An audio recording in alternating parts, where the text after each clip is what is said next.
할렐루야. 우리 앞뒤자고 계신 분들에게 주의 이름으로 사랑합니다. 주의 이름으로 축복합니다. 아멘. 제 좀 소리가 울리는 것 같아요. 조금만 좀 잡아주시기 바랍니다. 이번 한 주간 동안 정말 기온이 많이 떨어졌죠. 그래서 지난 금요일 새벽에는 2도까지 떨어져 아마 실버데일 쪽은 아마 1도 0도가 아마 되지 않았을까 그렇게 싶습니다. 날씨는 추워져 가고 있지만 여러분 주님을 향한 그러한 따뜻한 마음은 더욱더 따스해지고 여러분들 뜨거워질 수 있기를 주님의 이름으로 축원합니다. 여러분 삶을 살아가는 것이 여러분 쉽습니까? 즐겁습니까? 여러분 행복합니까? 또는요 인생을 사는 것이 너무 힘들어요. 인생을 바다로 비유하는데 앞길이 너무 캄캄해요. 제가 인생의 노를 적고는 있지만 너무 힘겨워요. 혹시 이러한 이 고백에 여러분들이 동의하신다면, 그런 분이 계시다면 오늘 말씀이 여러분들 가운데 어떤 위로와 소망을 반드시 주실 줄로 믿습니다. 오늘 우리가 은혜 받으실 하나님의 말씀 마가복음 6장 우리 45절에서 52절까지 말씀 우리 같이 한번 한 목소리로 봉독합니다. 예수께서 즉시 제자들을 재촉하사 자기가 무리를 보내는 동안에 배 타고 앞서 건너편 벳세다로 가게 하시고 무리를 작별하신 후에 기도하러 산으로 가시니라.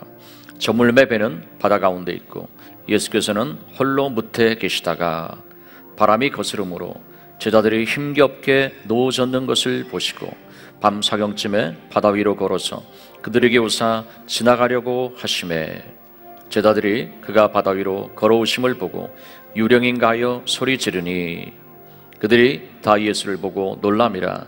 이에 예수께서 곧 그들에게 말씀하여 이르시되 안심하라 내니 두려워하지 말라 하시고 배에 올라 그들에게 가시니 바람이 그치는지라. 제자들이 마음에 심히 놀라니 이는 그들이 그 떡 떼시던 일을 깨닫지 못하고 도리어 그 마음이 둔하여 졌음이로라. 아멘. 우리 인생을 우리 바다로 비유하기도 합니다. 여러 가지 이유가 있겠죠. 왜 그렇게 비유를 하는지. 바다는 어느 순간에 갑자기 풍랑이 일어날지 모르는 그러한 불안을 항상 간직하고 있습니다. 우리 인생 가운데도 풍랑이 일어날 때 두려움이 있지 않습니까? 이런 여러분 생각해 보세요. 평온하던 예를 들어서 브라운스베이의 바다 갑자기 집채만한 그러한 파도가 앞으로 몰려온다고 생각해 보십시오. 그럴 때 사람들은 누구나 다 엄청난 그러한 공포와 두려움을 가질 수밖에 없는 거예요. 인생의 풍랑을 생각하게 될 때 어제까지 건강했지만 오늘 갑자기 아플 수 있습니다. 사실은 병들어 있었다는 것에 대한 선고를 받을 수도 있습니다. 어제까지 그렇게 잘 되어진 사업이 오늘은 위기를 만날 수도 있는 그러한 풍랑을 맞이할 수도 있습니다. 어제까지도 굉장히 평화스러웠었지만 또한 전쟁이 오늘은 일어날 수도 있는 그러한 우리는 인생을 살아가고 있죠. 독일에서 젊은이들을 대상으로 이러한 조사를 했습니다. 여러분 정말 젊은 나이, 청춘을 살아가고 있는데 여러분들 앞으로의 미래에 대해서 여러분들은 어떠한 생각을 가지고 있습니까?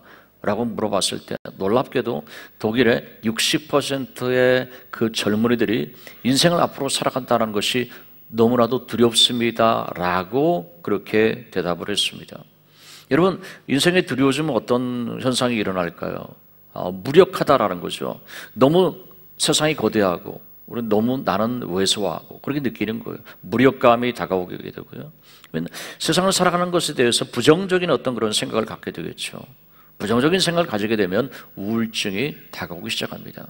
세계적인 그러한 심리학자인 팀 라이라는 그러한 분이 이런 얘기를 했습니다. 이 세계 가운데 우울증은 마치 전염병과도 같다. 그 우울증이 점점점 더 크게 확장되어져 가고 있는 이 세상 가운데 우울증으로 인해서 많은 사람들이 자살을 시도하고 있다라고 그렇게 진단을 내렸습니다. 오늘 본문의 제자들을 보면 시커먼 그러한 이 밤바다이죠. 풍랑이는 그러한 바다 가운데 파선의 위기 가운데 이제 빠지게 되어졌어요. 어쨌든 그 파도의 돌풍과 같은 파도의 중심에서 벗어나기 위하여서 괴롭게 계속적으로 노를 젓고 있는 것입니다. 그런데 도저히 앞으로 나가지 않는 거예요. 이 풍랑에서 빠져나올 그런 어떤 그 기미가 보이지를 않는 거예요. 그랬을 때 저 멀리 앞에서 누군가가 걸어오고 있는 것이었어요. 그분은 바로 누구였습니까? 예수님이셨어요. 근데 가까이 다가올 때 제자들이 뭐라고 소리 지릅니까? 유령이다 하고 비명을 지르기 시작했어요. 예수님이 그들에게 좀 더 가까이 와서 뭐라고 말씀하셨습니까? 내니 두려워 말라. 내니 두려워 말라. 라고 예수님께서 안심시키셨죠. 그리고 배에 오르게 되었을 때 그렇게 그 배를 통째로 집어삼킬 듯한 그러한 파도들이 순간에 잠잠하게 되어졌습니다. 우리 인생이 배라면 정말 파손할 것만 같은, 내 인생이 파손할 것만 같은 그런 상황 가운데서 예수님께서 그 배에 오르시게 되었을 때 풍랑이 잠잠게 되어주는 역사가 일어났다라는 거예요. 그럼 오늘 본문이 우리들에게 주시는 그러한 교훈은 무엇일까요? 여러분, 무엇보다도 첫 번째로는요, 여러분 영적인 긴장을 절대로 늦추지 마시기 바랍니다. 한번 따라서 하시기 바랍니다. 영적 긴장을 늦추지 말자. 여러분, 오병이어의 기적의 사건 한번 생각해 보세요. 베스다 광야에 해는 저물어 가고 있었습니다. 네, 남자만 5,000명, 불의자까지 합치면 한 2만 명 정도 그 베스다 광야에 좀 사람들이 있었어요. 예수님께서 이 사람들을 좀 어떻게 먹여서 돌려보내야 되지 않겠나. 예수님의 사랑의 그러한 마음이죠. 빌립이 뭐라고 그랬습니까? 예수님, 이 많은 사람들을 먹이려면 돈이 필요한, 돈도 없고요. 그리고 어디 가서 사겠습니까? 인간적으로는 그건 불가능한 그런 상황이었었죠. 그렇지만 예수님께서 한 아이가 드린 오병이어를 가지고 감사하게 되어졌을 때 그 많은 사람들을 다 먹이고도 12광저리가 남는 엄청난 그러한 기적의 역사가 있었다라는 거예요. 근데 이런 어떤 그러한 상황 가운데서 제자들이 이제 배를 탔습니다. 이런 엄청난 기적을 체험하고요. 그들의 기분은 어땠을까요? 너무 즐거운 그러한 뱃놀이가 되어졌을 거예요. 근데 예수님께서는 어떻게 하셨을까요? 그 기쁨의 어떤 그런 축제, 즐거움 거기에 합세하지 아니하고 예수님은 홀로 산에 올라가셔서 기도하셨다라고 말씀하셨어요. 오산의 금식기도원을 세운 그 최자실 목사님께서 항상 하시던 말씀이 있으셨습니다. 여러분, 문제가 있습니까? 금식하며 기도하십시오. 여러분, 그 문제가 해결되어졌습니까? 기도의 응답을 받았습니까? 그러면 바로 그때부터 철회하십시오. 라고 그렇게 말씀하셨어요. 왜 그럴까요? 사단의 어떤 습성은 뭐냐면 도적질하고 죽이고 멸망시키는 겁니다. 뭐를 도적질하는 거예요? 우리의 축복을 도적질하려고 합니다. 우리의 어떤 믿음을 도적질합니다. 우리의 소망을 도적질하게 해서 우리를 좌절과 절망으로 구렁텅이로 밀어넣는 거죠. 무엇을 또한 도적질합니까? 하나님을 향한 사랑을 도적질합니다. 네, 울부짖는 사자처럼 믿는 자라도 두루다니며 삼키려고 한다라고 말씀하셨어요. 그렇기 때문에 여러분들 어떻습니까? 좋을 때든 일이 이루어졌을 때든 힘들 때든 우리는 항상의 신앙이 필요합니다. 꾸준한 그러한 신앙이 필요합니다.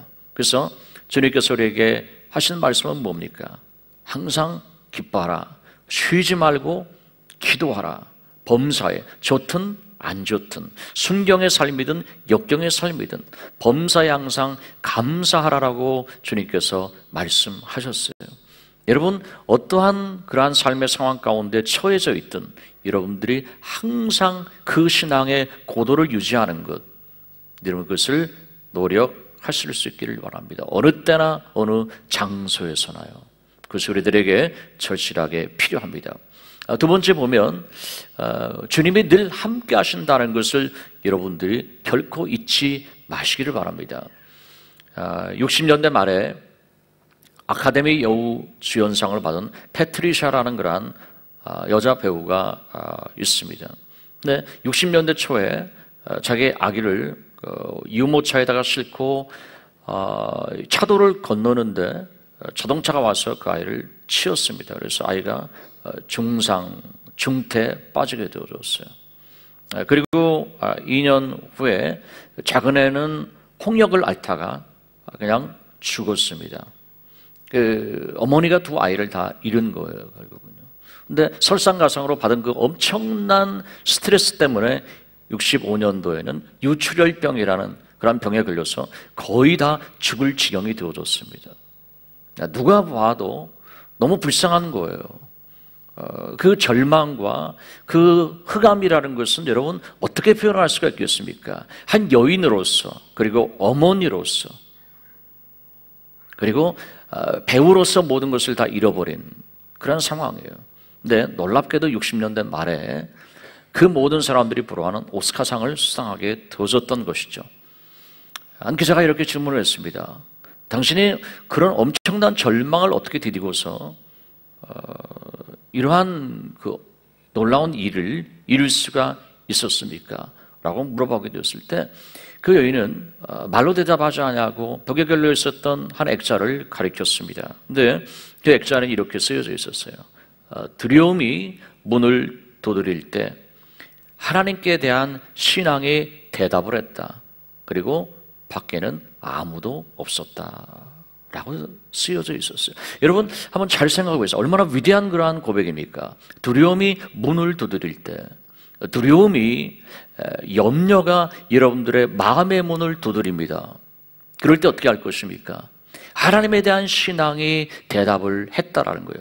하나님에 대한 신앙, 하나님께서 모든 것을 결국 합력하여 선을 이루게 하실 거야. 하나님에 대한 신앙, 하나님은 좋으신 하나님이셔. 나의 모든 인생의 저주의 엉겅퀴를 다 제거하시고 내 인생을 역전하게 하시고 하나님께서는 새 일과 새 역사를 반드시 이루신다. 아무리 마라가 쓴물이 되어져서 마치 인생이 그렇게 쓴물처럼 힘들게 되었고 고통스럽게 되었다 할지라도 단물로 바뀌어진 것처럼 내 인생 가운데 반드시 행복은 다가오게 되어질 거야. 신앙이 대답하게 했다라는 거예요. 그랬더니 밖에 나가봤더니 아무도 없었다라는 것이죠. 근데 여러분 제자들은 어떻습니까? 두려움이 그들의 문을 두드렸습니다. 마음의 문을 두드렸습니다. 그때 제자들은 어떻게 했습니까? 두려움으로 응답했습니다. 여러분. 그것이 바로 차이인 것이죠. 인생을 살다 보면 어떻게 고요한 바다만 있겠습니까, 여러분? 풍랑을 만나지 않을 수가 없는 거예요. 그럴 때 우리가 어떻게 해야 될 것인가라는 거죠.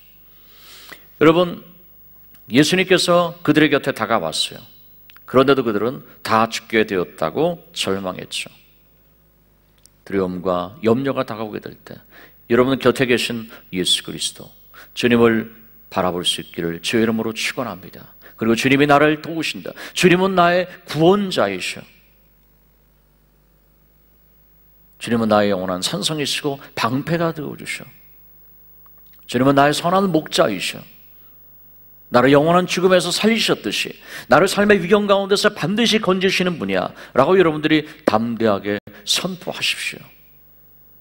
그것이 중요합니다. 여러분은 혀끝에서 지면 여러분 인생도 지는 것이죠. 세 번째는 믿음을 빼앗기지 말라는 거예요. 히브리서 11장 6절 말씀 우리 같이 한번 읽습니다. 믿음이 없이는 하나님을 기쁘시게 하지 못하나니 하나님께 나아가는 자는 반드시 그가 계신 것과 또한 그가 자기를 찾는 자들에게 상 주시는 이심을 믿어야 할지니라. 믿음이 없다면 하나님을 전혀 기쁘게 해드릴 수가 없어요. 하나님께 나아가는 자는 하나님이 반드시 살아계세요. 할렐루야. 여러분 예배는 무엇입니까? 우리가 하나님 앞에 나오는 거예요. 하나님의 임재 앞에 나오는 거예요, 여러분. 하나님은 반드시 살아계세요. 그리고 자기를 찾는 자들에게 하나님은 상 주시기 위하여서 오늘도 여러분들에게 상 주시기 위하여서 기다리고 계십니다. 여러분들을 부르셨습니다. 여러분 믿습니까? 우리에게 이와 같은 믿음이 필요하다는 것이죠. 좋으신 하나님에 대한 믿음. 여러분 그렇기 때문에 일주일 동안 하나님과의 교제가 필요한 거예요.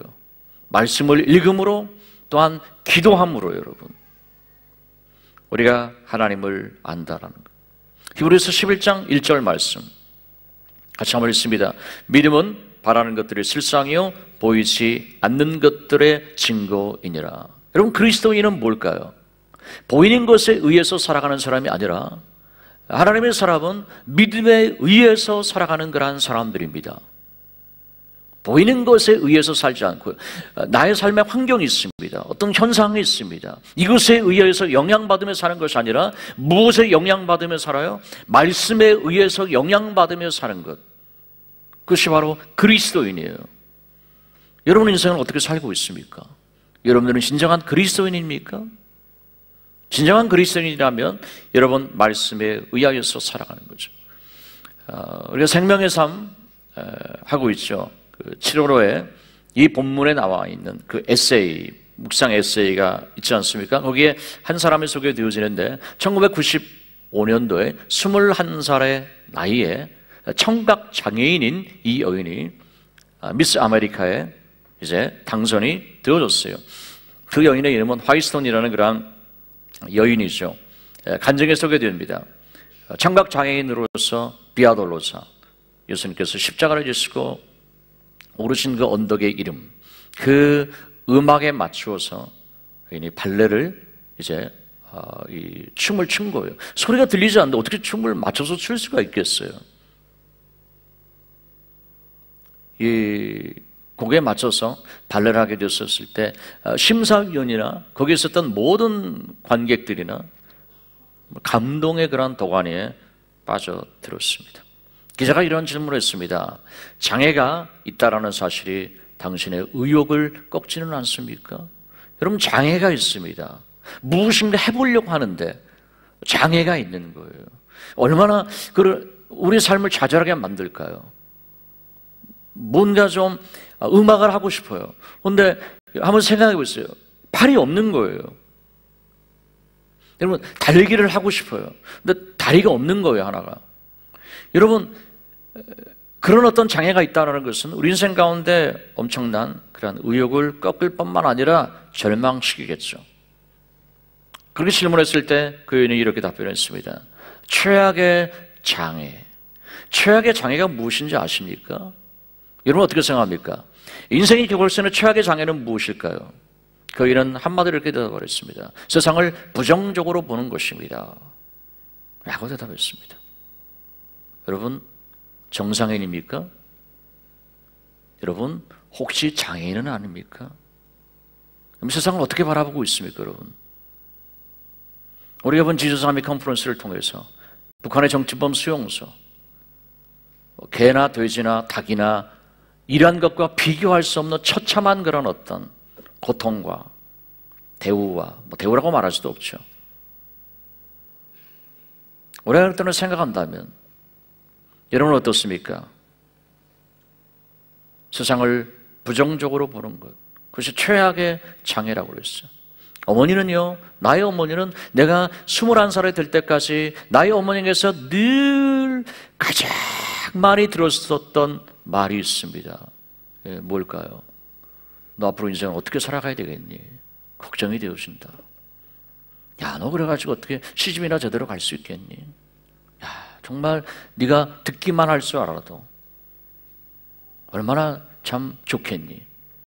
이런 말들이 우리가 상식적으로 생각할 수 있는 거란 말이에요. 그렇지만 21년 동안 어머니에게서 가장 많이 들었었던 말은 바로 이 한마디였어요.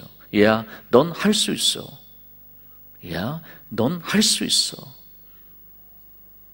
그 어머니 말이 그 여인의 일생을 불행한 삶이 아니라 장애가 있음에도 불구하고 가장 당당하게 행복한 인생, 그리고 하나님께서 나와 함께 하시면 난 할 수 있어라는 그 믿음이 그 여인의 인생의 어두움을 물리치고 창조적인 인생을 살아갈 수 있도록 만들어 주었다라는 것입니다.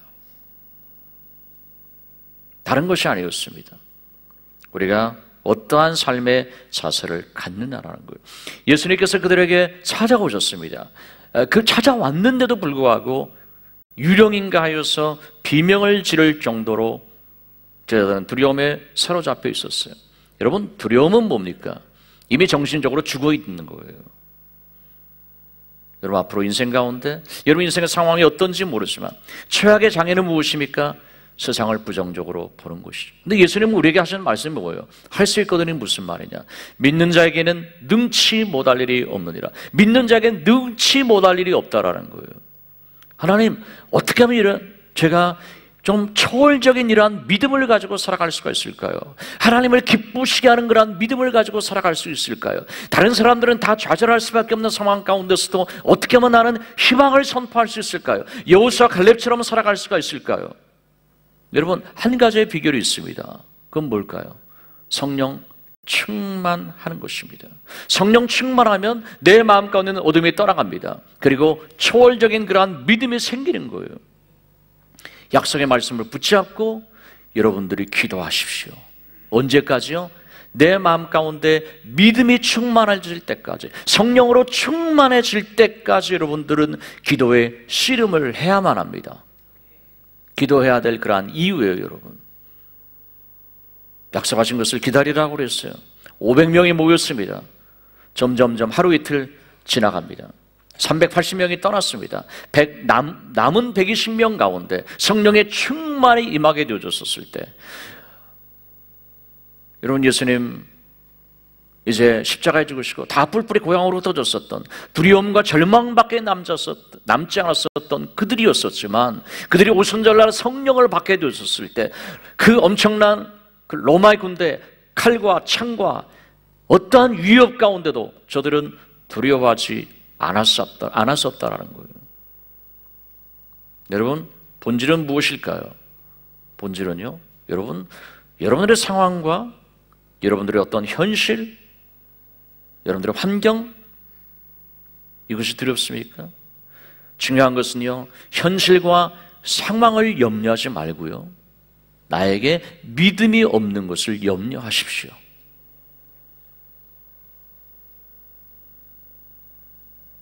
여러분, 어떻게 생각하십니까? 크리스찬의 삶은 그러한 것입니다. 환경과 상황을 염려하지 말고요, 여러분, 믿음이 없는 것을 염려하십시오. 주님의 말씀의 관점에서 바라보는 것이죠. 내가 믿으면 나의 영광을 버리라 분명히 말씀하셨어요. 그런데 문제는 무엇입니까? 오병이어의 기적을 베풀어 주셨던 주님, 죽은 자를 살리셨던 주님,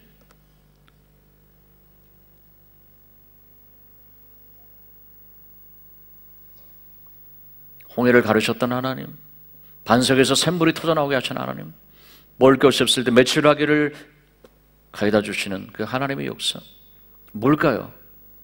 환경과 상황을 염려하는 것이 아니라 본질은 무엇입니까? 믿음이 없는 것을 염려하십시오. 하나님, 나에게 믿음을 주세요. 그것이 우리가 진정으로 염려해야 될 그런 염려인 것이죠. 마태복음 6장 27절에 33절까지 말씀, 우리 같이 한번 읽어봅니다. 너희 중에 누가 염려함으로 그 길을 한 자라도 더할 수 있겠느냐? 또 너희가 어찌 의복을 위하여 염려하느냐? 들의 백합화가 어떻게 자라는가 생각하여 보라. 수고도 아니하고 길쌈도 아니하느니라. 그러나 내가 너희에게 말하노니 솔로몬의 모든 영광으로도 입은 것이 이곳 하나만 같이 못하였느니라. 오늘 있다가 내일 아궁 위에 던져지는 들풀도 하나님이 이렇게 입히시거든 하물며 너희일까 보냐. 믿음이 작은 자들아. 그러므로 염려하여 이르기를 무엇을 먹을까, 무엇을 마실까, 무엇을 입을까 하지 말라. 이는 다 이방인들이 구하는 것이라. 너희 하늘 아버지께서 이 모든 것이 너희에게 있어야 할 줄을 아시느니라. 결론입니다. 그런즉 너희는 먼저 그의 나라와 그의 의를 구하라. 그리하면 이 모든 것을 너희에게 더하시리라. 여러분, 어려움이 있으면 그 어려움의 포로가 되어주는 것이 아니라 더 먼저 그의 나라와 의를 구하는 것이, 하나님의 나라가 하나님 임하여 주옵소서. 하나님의 통치가 임하여 주시고, 하나님 북한에 고난받고 있는 그 백성들 가운데 하나님 자유함을 주옵소서. 출애굽의 그 기적을 주셨던 하나님, 나의 백성을 자유케 하라는 그 말씀처럼 하나님 저들을 긍휼히 여겨 주옵소서. 하나님의 나라와 의, 하나님 우상사신이 떠나가고 세계 10대 종교에 올라있는 북한, 그 주체사상, 그 우상이 떠나가고 그것에 하나님 복음이 자유롭게 선포되어질 수 있는 그 나라가 되게 하시옵소서. 네 번째는요, 하나님의 은혜를 기억하면서 날마다 기억하면서 살라는 거예요.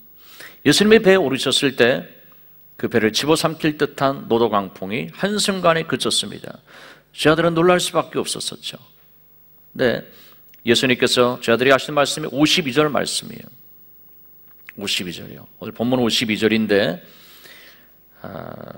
예수님께서 뭐라고 말씀하셨습니까? 그 떡 떼시던 일을 깨닫지 못하고 도리어 그 마음이 둔하여 졌더라. 여러분, 그 베세다 강야에 그 수많은 사람들을 먹인다는 것이 인간적으로는 완전히 불가능한 그러한 일이었어요.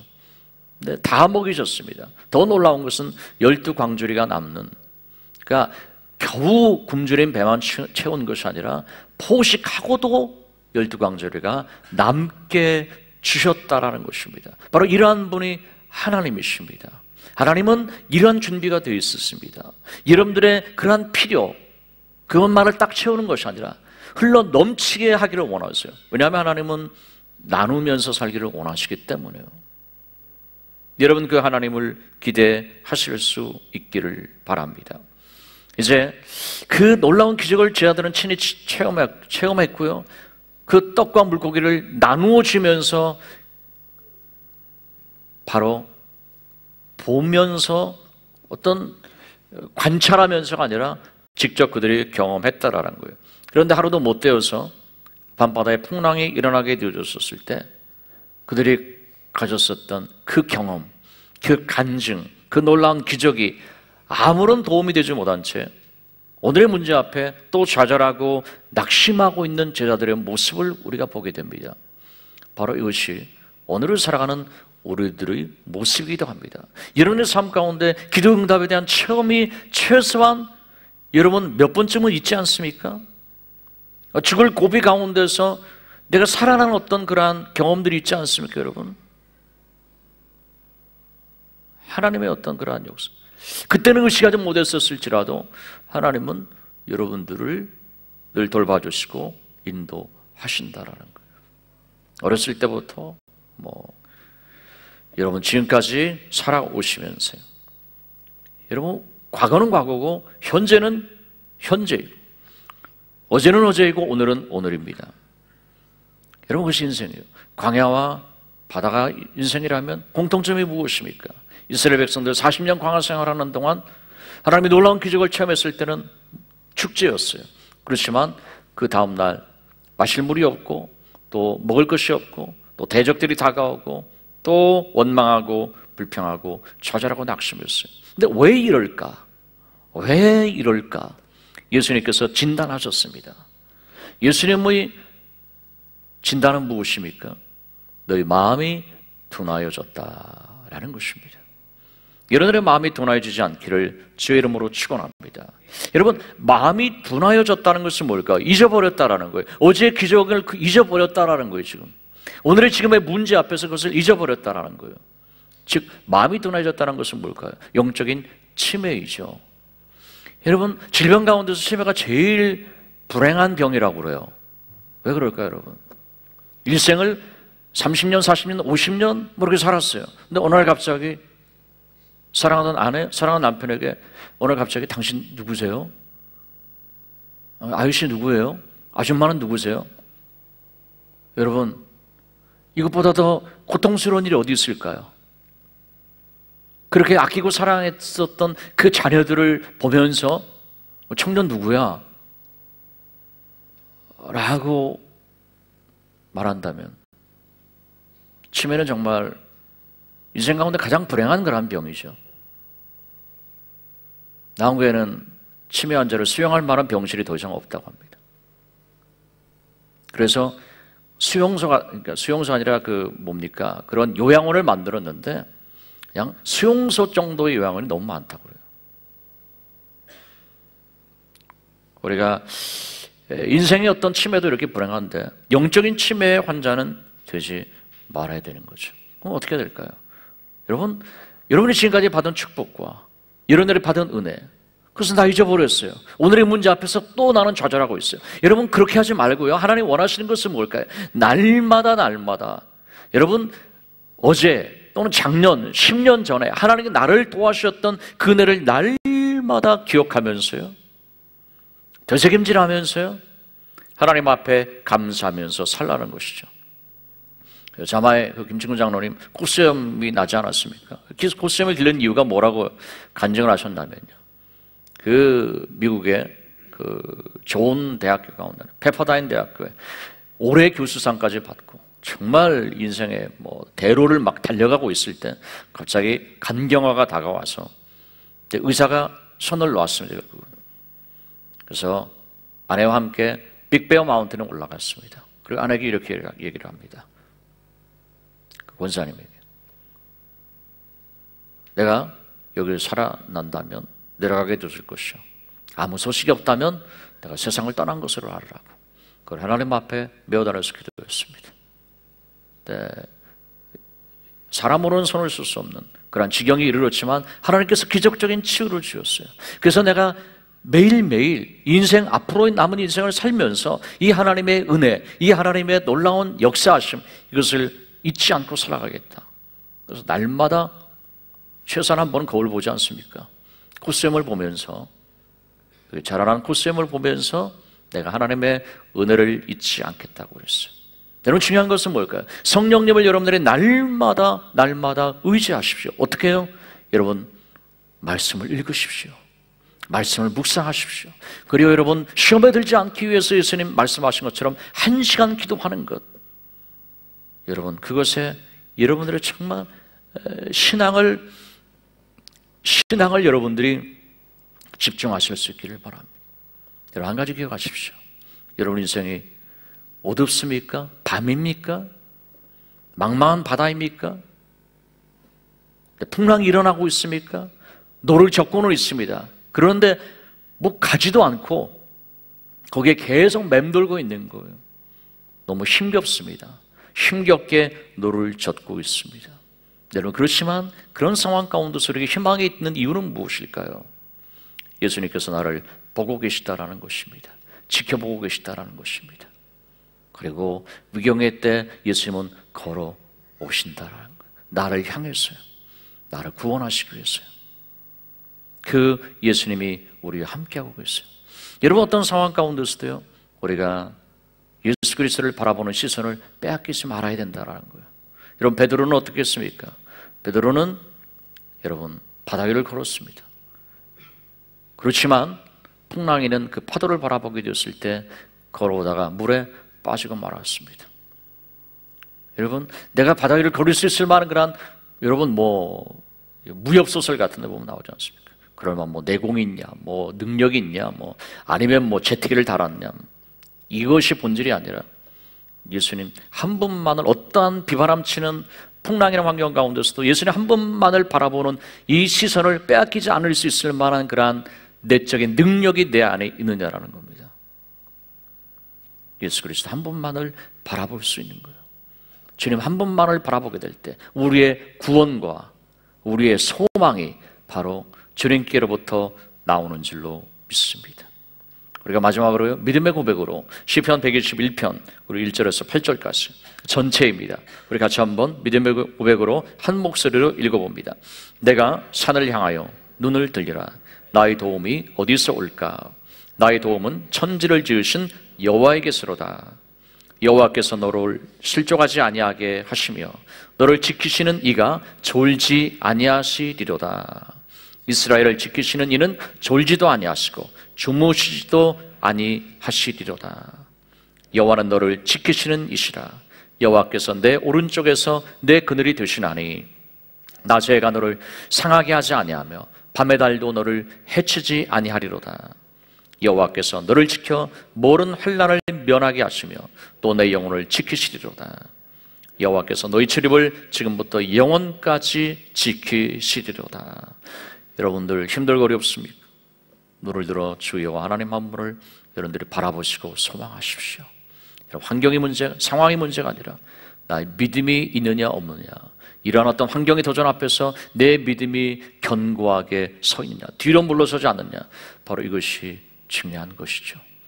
여러분들 믿음이 있다면 하나님께서는 능치 못할 일이 없느니라 말씀하신 전능하신 하나님께서 여러분 인생 가운데 놀라운 일을 허락해 주실 것입니다.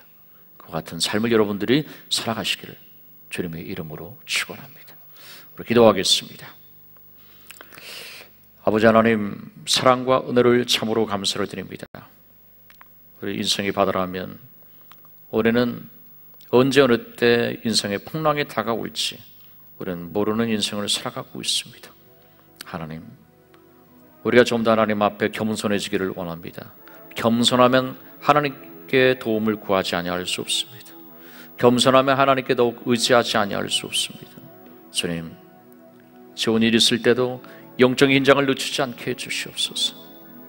왜냐하면 사단은 도둑질하는 것이 자기 일이기 때문에 그렇죠.